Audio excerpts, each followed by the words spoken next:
right, let's go around, be looking at iconic British foods you need to try before you die. Now, all right, so my trip has been, I'm having to push it back. I'm not even going to take and sit here and lie. I announced it last year that I'd planned on coming in October. I was going to try to come around my birthday, and that's just not going to happen. Since about 2 weeks after that announcement, my analytics in every important way have taken a nosedive.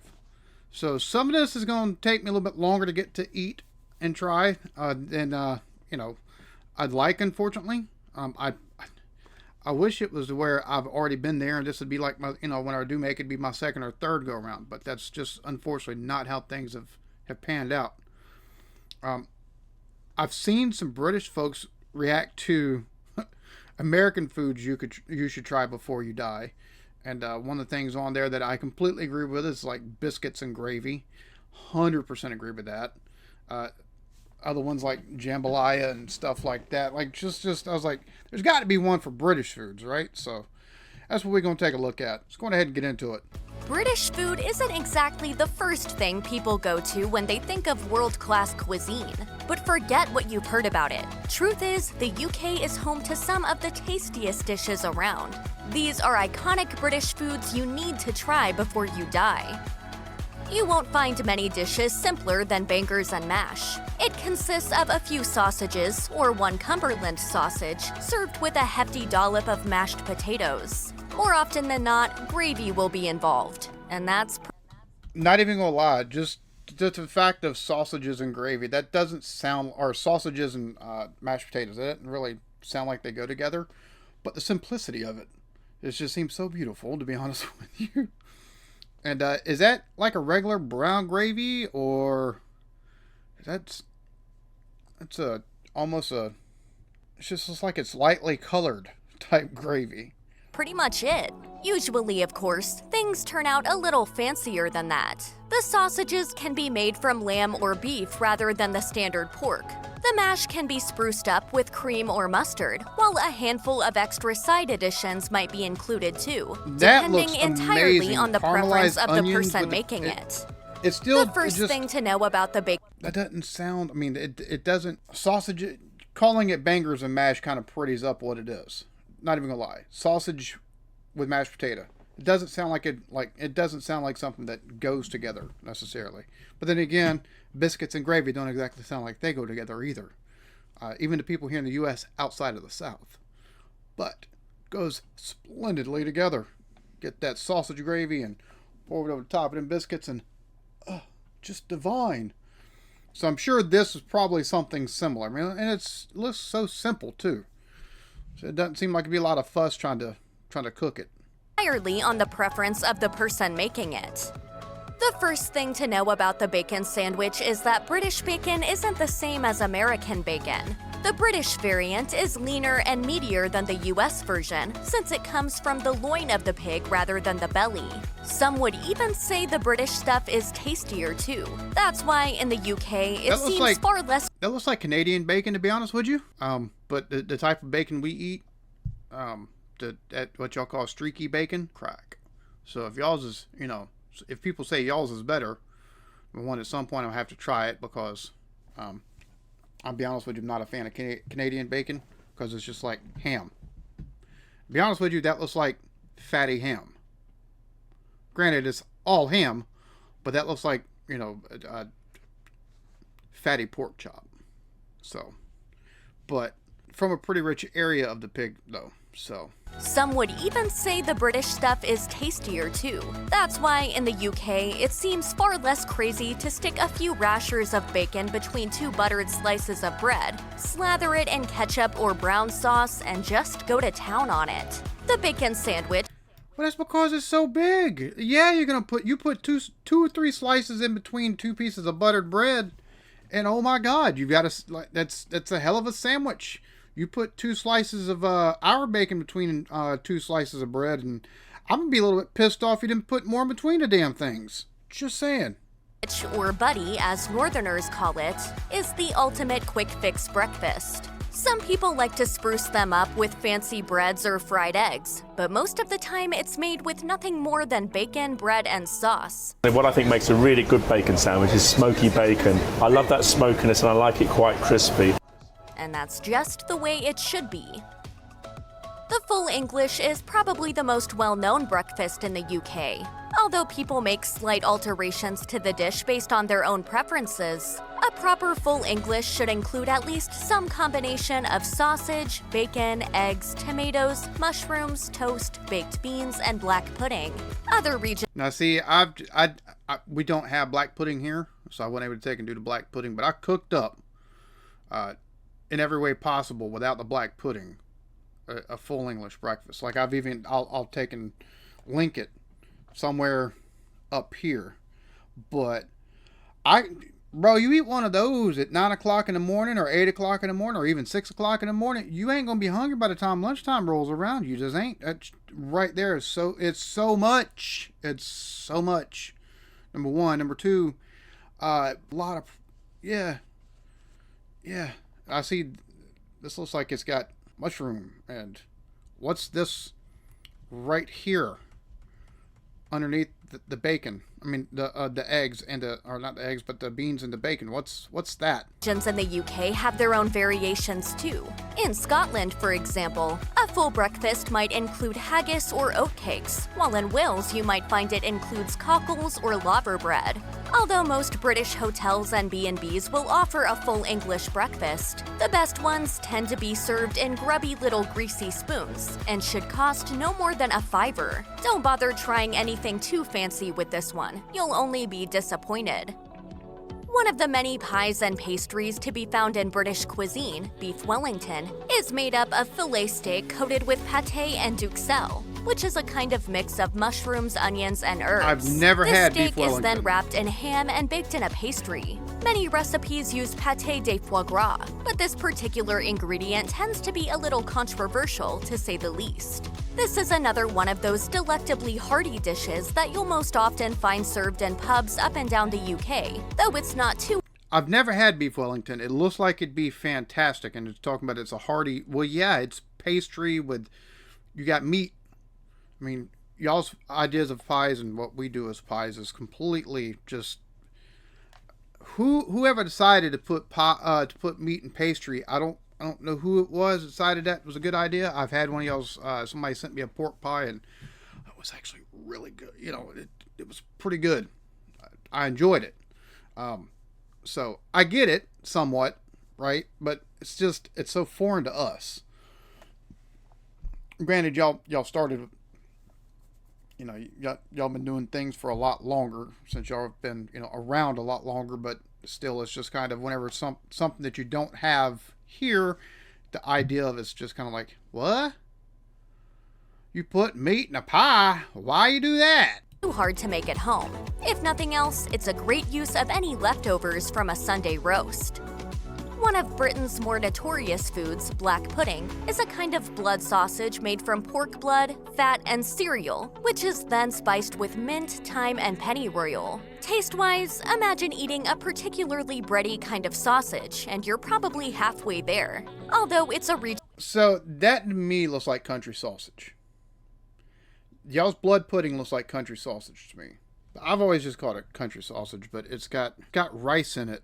Kind of pisses me off. I can't find exactly what I'm looking for, because I was going to take and throw a picture up on screen, and if I can find it in editing, I'll throw the picture up on screen. But it's a sausage that's made with pork, and it's got rice in it instead of like oats or whatever. But it's spiced really well, and it's so good. My wife absolutely hates it. Absolutely hates it. Some boudin has the boudin has rice in it too, but it's different than the country sausage you can get around here. It's a particular type of country sausage. There's a couple different types of country sausages around here. Some of them have some like liver mush in them or whatever. That's just I don't like liver, but it's so good, and that's kind of what the blood sausage reminds me of, except it's not like, you know, made from blood. So. Regional specialty in the West Midlands and northwest of England. Black pudding is a staple part of the full English, so you can expect to find it on breakfast tables around the country. It'd be very easy to give the chip buddy a bad rap. We tried that making wouldn't one of be very those fair, on the because channel. this is by far one of the best comfort foods Britain has to offer.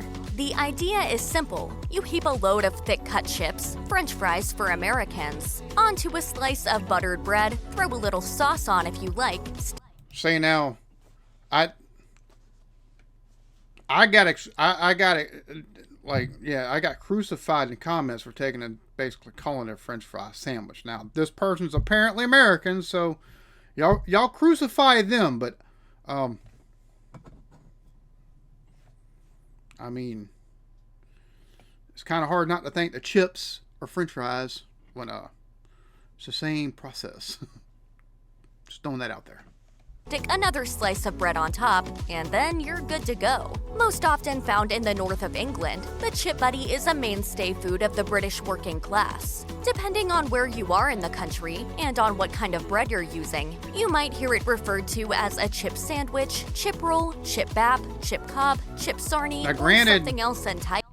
Granted, those chips are awful thick, but it's like I said, it kind of looks like our steak fries. But I can see the reason why you don't call it, what we call French fries are often a lot smaller. So. Doesn't matter what it's called though, it still tastes great. At first glance, chicken tikka masala may seem like an Indian dish, but it's believed by many to have been created by South Asian immigrants in the United Kingdom, with one account placing its origins in Glasgow. This is disputed, however, and others claim it is simply a modification of an existing Indian recipe. So that would make it an Indian recipe still, right? Asking for a friend. Either way, chicken tikka masala is one of the country's most iconic and best-loved dishes. It consists of small pieces of chicken that have been marinated in spices and yogurt before being oven roasted and stirred into a tomato-based curry sauce. It's usually served with rice and naan, and is served in pretty much every single one of the UK's many Indian restaurants and takeaways. Also known as shepherd's pie, cottage pie basically consists of ground meat, such as beef or lamb, cooked in an onion. See, now I love. Now we call it shepherd pie here, but it's not technically, because since shepherd pie, like I just said, has lamb or not beef basically. But I'd love to have. Once I get over, that's one of the things I want to have is y'all's. It's because ours over here with beef is so good, so I can imagine having it with lamb. Oh my God, it should taste, because the meat with lamb to me it's a little bit, it's better. It's better. It has a little bit. It's a different taste, but it's a little bit more richer in flavor because it's just. So it should taste a whole lot better. Onion gravy topped with mashed potatoes and baked in an oven. Often it includes other ingredients such as peas or carrots, and if it doesn't, then you'll more than likely find them served on the side. Many British people will remember cottage pie as a staple school dinner, and you can also find it on the menu in most pubs. But anyone will tell you that the best cottage pie is always homemade. Named for the ultra-posh and highly controversial school from which it originated, Eton Mess is a traditional dessert made up of strawberries, meringue, and whipped cream. Some recipes include other fruits such as raspberries and blackberries, but as long as you've got something fruity to play off against that cream and the crumbly meringue, you'll be just fine. This one is... Yeah, it looks like a parfait, which parfait often having fruit or granola at the bottom, fruit, then like banana or some other type of pudding, and then some whipped cream, and then more of the fruit with granola and layered in that way. That looks good. That looks really good. I'd love to try that. Best enjoyed at the height of summer. Fish and chips is one of the world's most famous British dishes, and for good reason too. It's basically fish fried in batter served up with the thickly cut chips, usually doused in salt and vinegar, with a little ketchup or some mushy peas on the side. The fish itself is most often cod or haddock, but other kinds are occasionally used. Although you'll find fish in I'd love to take in. Do y'all have flounder around there? Because some flounder, like that would be phenomenal. Granted, it's a little bit fishier than cod is, but I think that would be phenomenal for the fish that's used. Because like haddock, cod, whiting, like that stuff it's fish, but it doesn't have as much of the punchiness of some other fish, shall we say. And flounder's got a little bit more of that flavor, so you definitely know it's fish that you're eating. There's no mistaking it, but it's not like an overwhelming seafood type flavor. I would definitely, interesting. Are y'all able to catch flounder out over there? I don't even know. and chips pretty much everywhere in the UK. Proper seaside chippies almost always do it best. The fish is always freshly caught, the chips will be made just right, and the setting is invariably just right for the occasion. Put short, this is the ultimate British culinary experience. Game pies are traditional English pastries that are best known for having become really quite over the top during the Victorian era. Although recipes for game pies have changed over the years, modern variations tend to contain meats such as venison, rabbit, pheasant, pigeon, or boar, and are mixed in with garlic, shallot. Oh, that sounds phenomenal. That said, I love my steaks. I love my hamburger and stuff like that. But I couldn't imagine having a pastry that's filled with like rabbit meat or venison or duck. Oh my God, with duck it would be because that sounds awesome. This sounds awesome. I'd love to try something like this. Shallots or onions, bacon, pork, as well as a range of different herbs and spices. Unlike the Victorians, you needn't worry about birds stuffed within birds or crazy fancy pastry patterns. Simplicity is key here. Simplicity and a good ale, that is. The jam Roly Poly is pretty much just a Swiss roll with a better name. It's a pudding made from suet dough, which is spread with jam and rolled up before baking. You'll sometimes find it dusted with sugar or served with cream, custard, or ice cream, but it's a nice enough treat no matter how you have it. Modern versions often use sponge cake like a Swiss roll rather than suet, partly because it's easier to get hold of, and partly because it's a little more palatable. Either way, it doesn't matter, just so long as it's bursting with fruit jam. Okay, yes, jellied eels might seem like something they'd serve you in hell, and well, yeah, they're really not that great. Y'all have had me up to this point right here. Jellied eels does not sound like any type of thing I want to take and eat. My first question is, what's the texture?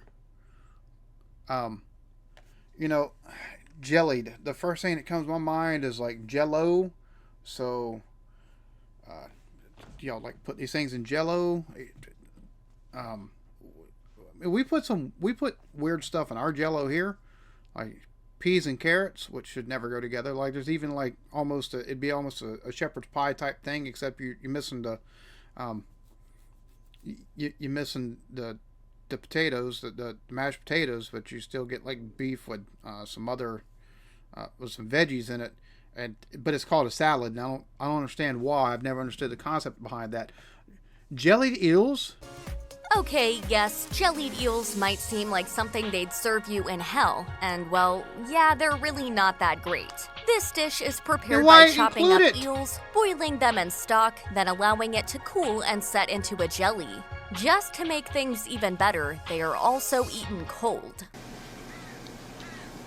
Yeah, that's my exact.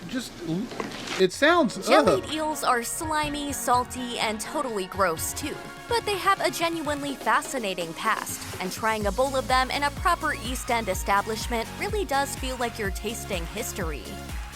A kipper is basically a split herring that has been picked. I could spend a couple $1,000s on a high end 100-and-something-year-old whiskey, and I'm tasting history. I don't need jellied eels for that. Just saying. Ugh. Ooh, just a thought. Ugh, the consistency of it's got to be. Ugh. No, thank you. I'll pass on that one. Thank you very much. Ugh. Tasting history.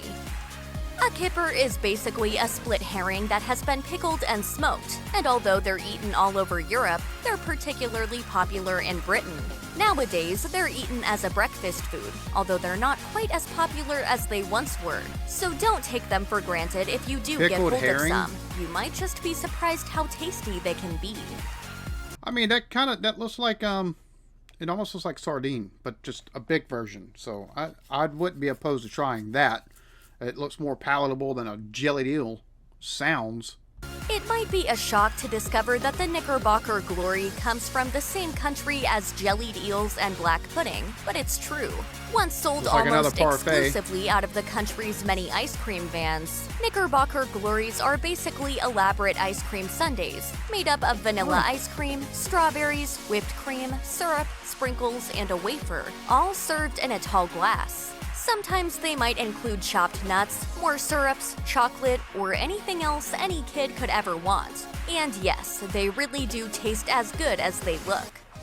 The Battenberg is easily one of Britain's most visually striking desserts, but it's definitely something looks of an good. acquired taste. The inner section is nice enough, being made up of a light sponge held together with jam. The outer layer, however, is made from marzipan, a thick fondant-like confection made up of sugar, honey, and almonds. Yeah, but that looks like it'd be pretty. Looks like something I'd definitely eat. Of course, Fat Boy likes food, so there's that. But I'd definitely try it. Marzipan has got a genuinely unique flavor to it, but it's not for everyone. In fact, a 2019 survey found that it was one of the UK's most hated foods. Still, no one would blame you if you swapped it out for a little fondant instead. Funnily enough, mince pies really aren't what they sound like. Although they did indeed contain minced meat once upon a time, today they're a sweeter treat served exclusively at Christmas. The modern mince pie is a sweet pastry dusted with sugar, filled with a concoction of dried fruits and spices. They're pretty much bite-sized and are served in their millions every year. For many Brits, these things literally taste like... So, seeing the dark inner of it, does it have like the pitted fruits, like dates and stuff like that inside of it? Maybe plum or something like that? Because I could definitely get behind something like that. Definitely. like Christmas. Thanks in part to the stratospheric rise of the fast food bakery chain Greggs, the humble pasty has become one of the UK's favorite lunch snacks. Originating in Cornwall, pasties are usually made by wrapping a filling in a pie-like pastry and then baking them. Cornish pasties always contain beef, potato, swede, and onion, but countless different variations exist, including chicken, pork, turkey, cheese, vegetables, and more. As with anything, for the best pasties, you'll need to go straight to the source, Cornwall. They don't get much better than that. Think of the Plowmans as kind of like the British version of the charcuterie board. It's a spread of various foodstuffs, and different places will offer different variations. But the key ingredients are bread, cheese, and onions. You might also find salad, ham, hard-boiled eggs, apple, chutney, pickled eggs or onions, or any other similar... I could eat that. I could eat everything that's on that board. Probably all in one sitting if I had to venture a guess. Again, Fat Boy likes to eat. But definitely anytime you add all of this, and bread is a perfect carrier for anything. Like you either to take and sop something up with, or take and slap on a piece of the cheese and the meat. Taking, maybe one of the greens or something, fold it up, put it in your mouth, and just simplicity, but also a couple of bites like that. It's gonna fill you, so it's not overcomplicated. Stuff like that. The beauty is the simplicity and the way it. Yeah, I could definitely go for something like that. Similar cold ingredients. Plowman's lunches are rather famous for being sold in pubs, having once been pretty much the only type of food they would agree to serve. As such, a proper Plowman's is invariably served with a pint of beer. Again, I could definitely go for that, but that sounds like something that here in the U.S. We could definitely. I would have loved a lunch like that whenever I was working road construction, because here getting July and August hitting 95, 96, 98, 100 degrees, and you got 100, 80, 90, 100% humidity, and it feels so it's 100 degrees or it's 98 degrees, and it feels like it's 115, 125 degrees. There's a lot of times I either went without food because everything that, even the sandwiches I'd brought, they looked like they were just too heavy, would sit too heavy on the stomach for the amount of, for how hot it was. One of the only things I love to do was, there's a restaurant called Ladles, and they serve soups. So I would take and go have a soup of some sort. That, or I'd have a small little salad with some apple slices or something in it. Something very light, so that y'all's basically, like they said, a charcuterie board. That's kind of what that does look like. It's just not all meats and cheeses. It's a little bit of everything on there. But just with the bread, being able to take and put a slice of meat, or and a piece of cheese, and roll it, just kind of eat that or something like that. It's light enough that it's not gonna hear if it's Satan's taint hot. It's not gonna sit on your stomach and make you feel sick once you have to go once you get off a break or something like that. Plowmans is invariably served with a pint of beer. Another cold British classic is the pork pie, a small snack with a long-reaching history. The earliest mentions of something resembling the pork pie appear as far back as the 14th century, and the use of gelatin to preserve the meat inside was a staple method of medieval cooking. Nowadays, pork pies are often included as part of a Plowmans, or eaten with a salad on the side. Arguably the best around is the Melton Mowbray pork pie, which is always hand-molded, made with uncured meat, and unlike other versions, uses pork that has been chopped rather than minced. They may not look like much, but they're one of Britain's most beloved snack foods. Scones, or as some denizens of the UK say it, scones, are a type of sweet or sometimes savory baked food made from wheat or oatmeal. Although they come in many varieties, the most famous use of scones in England is as part of cream tea, a traditional type of afternoon tea that has them served with clotted cream and jam. The pronunciation of the word is also a major point of... So those definitely look like biscuits, but what they're made of, it sounds like, and the fact that you can make them either sweet or they're made savory, just sounds... I definitely want to try those. Now, I do know, to be honest with you, clotted... I've never had... We don't take and get really clotted cream over here. Like, I don't know... That's not something that... But for, the experience of it, the fact that it looks so good. I'd love to try that. Contention amongst British people. A 2016 survey found that 51% of Britons pronounce it to rhyme with gone, whereas 42% pronounce it to rhyme with bone. The former is a northern and Scottish thing, whereas the latter is a southern thing. For some reason, Brits take this debate very, very seriously indeed. So, first question, scone. Scone. Scone. Well, if you're from Northern, it's scone, isn't Scone. Scone it is. It is scone. Because once it's scone, it's scone. The range in quality between good Scotch That I eggs wanna and try. bad Scotch Scotch egg? eggs Oh, is that very looks so wide good. indeed. That is to say that bad Scotch eggs are very bad indeed, and good Scotch eggs are nothing less than pure bliss. Scotch eggs are boiled eggs wrapped in sausage meat, coated in breadcrumbs, and deep-fried or baked. They're a favorite bar snack up and down the UK, but you'll also find lesser versions in British supermarkets. A good Scotch egg should have a thick lining of high-quality pork sausage meat, preferably well-flavored with herbs such as parsley and chives. The egg should be soft-boiled rather than hard-boiled, and when you cut or bite into it, the yolk should basically explode. This is... See, now that's something that's right up my alley, because I never had soft-boiled egg, but I don't mind yolk. I don't. I love sunny-side-up eggs.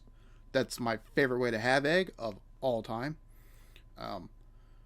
Because I love some fried egg with some grits and some toast. Like, for me, that's outside of having fried soft shell crab with grits and fried egg, a couple pieces of bacon and some toast. Outside of that, my perfect breakfast is sunny side up eggs, grits, toast, and some bacon. Because with the toast, you can sop up not only the egg yolk, but you can also take and mix in the egg with the grits, and it makes it a little bit heartier. The yolk adds to the flavor. A lot of times, I take and flavor my grits with salt, pepper, and a little bit of cheese. You take and add the sunny side up egg into it, get some of the yolk in there, and it gives it a creamy type quality that is really, really nice. So this right here would be right up my alley. It's something I want to attempt to make here at home. I want to make a video trying to make them, but I haven't had the time. So It's one dish that's worth the extra effort. To most British people, the term Scouse will conjure images of Liverpool, where the inhabitants are colloquially known as Scousers. But they're called this for a reason. Scouse was originally a stew concocted by sailors, which first originated in Norway and spread to Liverpool, once Britain's foremost port. Although the city has changed a lot since its imperial heyday, the dish has remained, and is still served at cafes and restaurants across the city. This stew is usually lamb or beef based, and also contains onions, carrot, potatoes, cabbage, and pretty much any other leftover vegetable you have, although beetroot tends to be a particularly popular ingredient.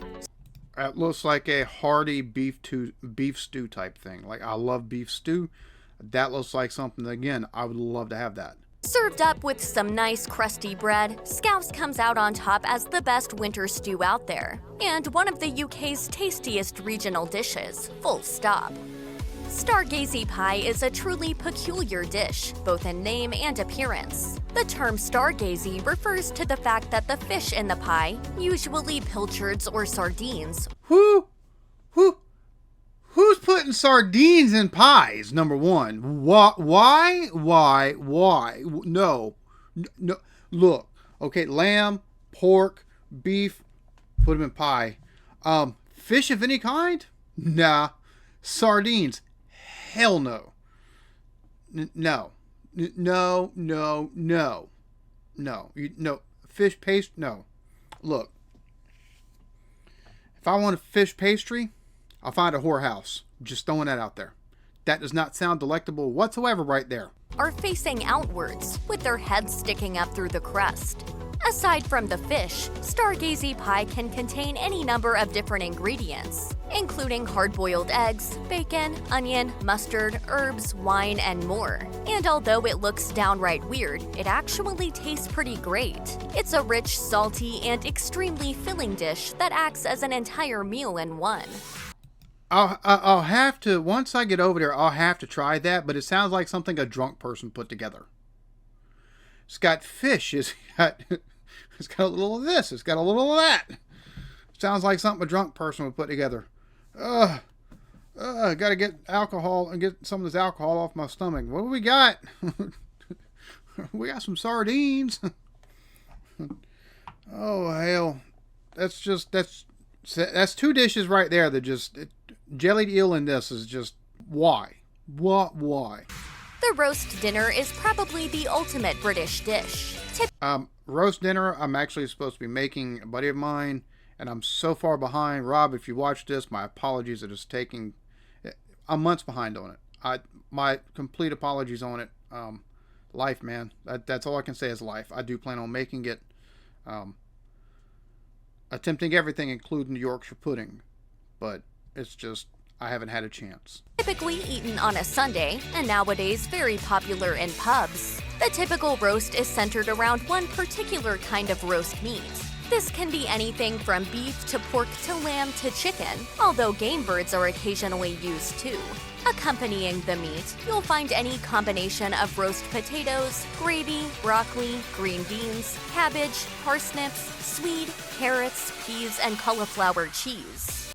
I'll be honest with you, it looks like Sunday dinner after church. Like in between services, before you go back for the evening service, you take and sit down, you have yourself some roast beef with some mashed potatoes, or you take and have some scallops. have some roast, have some carrots to go along with it, and I don't know what you would like, and well, have a roll or two to go with it, and then maybe some pie or something like that on the side. But it's kind of, yeah, it's what that reminds me of. Each different type of meat comes with its own additions, too. Roast beef, for example, is served with Yorkshire pudding, mustard, or horseradish. Pork tends to come with applesauce, crackling, and stuffing. Lamb almost always sits alongside mint sauce, and chicken is accompanied by stuffing or cranberry sauce. Arguably, the best roast dinner experience involves a pub, friends or family, and a lot of beer and wine. But nothing beats a homemade Sunday roast either, and the scope for customization is practically unlimited. Toad in the hole is a little less gross than it sounds, mostly because it doesn't involve any actual toads. Instead, So I was about to say, like, I'm sitting here, saying that doesn't sound very good at all on two of these dishes, but I'm not gonna lie, I eat frog legs. I've went gigging frogs before with my brother, and well, even before I went gigging with him, I've had frog legs a couple of times before that. But went out gigging for frogs, got me a nice sized frog with some pretty long and some pretty good sized legs. Found a bigger one and got one that was good enough size to have about 4 frog legs. And yeah, I love me some frog legs. So jelly dildo, I don't think I'd touch with a 10-foot pole. Just no consistency and all that, because frog legs, basically getting freshwater swamp chicken. the toads are sausages, while the whole refers to a single giant Yorkshire pudding, usually served with gravy and vegetables. This dish is a kind of middle ground between the roast dinner and bangers and mash. Unfortunately, toad in the hole is far harder to find than either of those dishes, but it's more than worth a go if you can, especially if you love a good Yorkshire pudding. As you may have... Yeah, that definitely looks good. But it looks like another one of those dishes. It's kind of like bangers and mash. It's like somebody was making, like, yeah, that's not quite enough. We'll eat something else. Here, throw some sausage on it. I mean, that looked like it would go together whatsoever. But hey, if it works, man, that's all that matters. And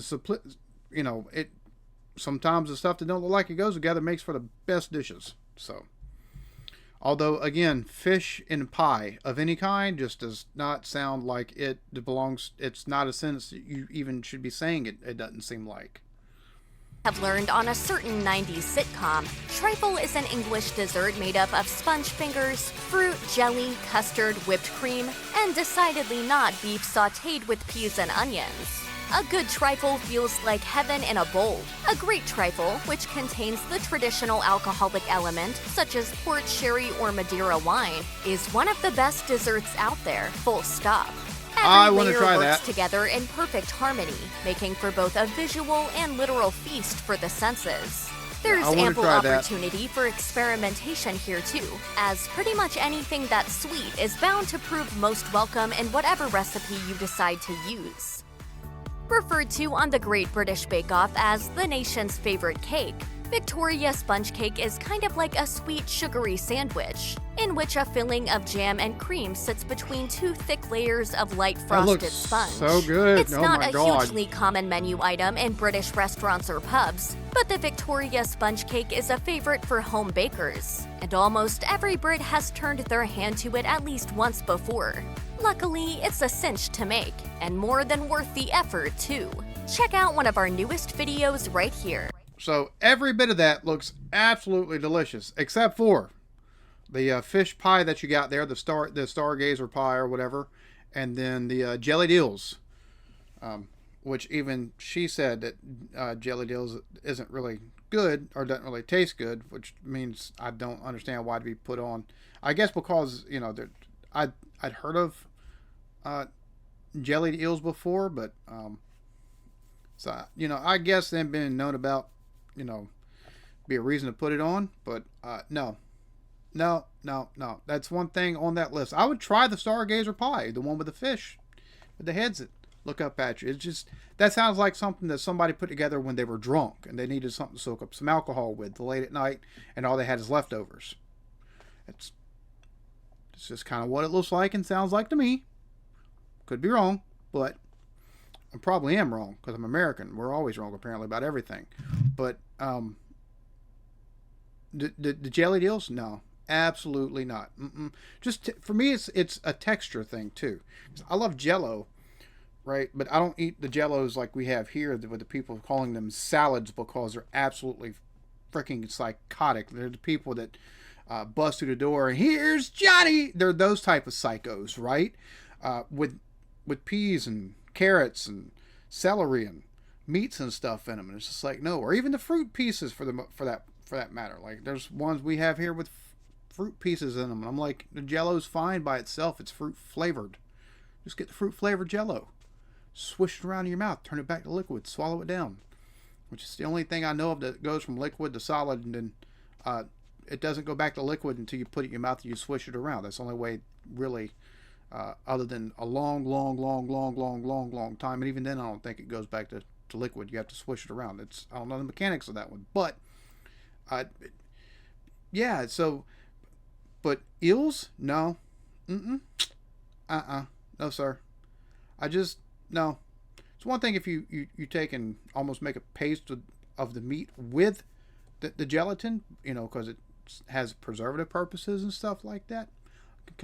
I get that because it's pork pie, something like, that's kind of what happens with the pork pie. That tastes good though. Eel. No. That's something that's served in a seafood restaurant by somebody who knows how to cook it. Past that, jelly? Nah. So everything on this, but probably the jelly eels is something I would try. The rest, everything else, it all looks delectable. There's some of them like the bangers and mash, which sausage and mashed potatoes, it just doesn't seem like we go together. But I'm trying to remember. I believe we had a German restaurant here that had it wasn't called bangers and mash, but it had sauce. It was a type of German sausage with mashed potatoes, and the mashed potato had something in them. It was some kind of pickle stuff in it, but it was so good. But that doesn't look like it has pickle stuff in it, but that didn't look like it would go good together. But it was absolutely delicious. So a couple of things on here that look like it was kind of like, wait, who thought of this? Like, were they drunk? Were they needing something? But it all just looks so good outside of two things. Definitely. Look, outside of those two things, everything on here, I would eat 100%. I hope y'all enjoyed this. Y'all be good to each other. Love yourselves. Peace.